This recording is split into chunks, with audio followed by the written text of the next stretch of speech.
Γεια σας παιδιά, κάντε like και εγγραφή, πατήστε το κουδουνάκι και μείνετε μέχρι το τέλος για να δείτε εμένα να κλαίω επειδή ο αδερφός μου μου πέταξε την μπάλα στο κεφάλι.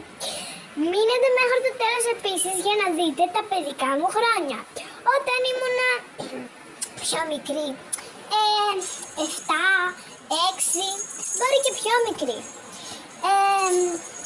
Το μεγαλύτερο που θα ήμουν είναι 8. Εντάξει, τώρα αυτές οι πρώτες 2-3 φωτογραφίες είμαι πιο τώρα. Θα με δείτε να ποζάρω στον ιδρύο, να τρώω αυτό το καταπληκτικό γλυφιτζούρι, να τρώω αυτό το μπεργκεράκι, να κάνω δηλαδή πως το τρώω, γιατί στην πραγματικότητα δεν το τρώω, να χοροπηδάω στο τραμπολίνο, Πάλι. και να ποζάρω με μια άγκυρα. Πάλι. Να τσακώνομαι με τον αδερφό μου.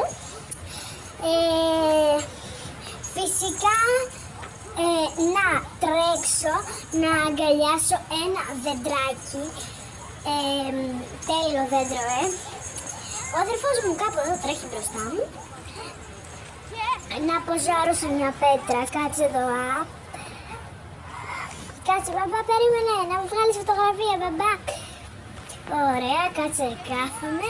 Ωραία, πάμε και σε άλλη πέτρα να ποζάρουμε, ωραία. Και 1, 2, 3, χτί.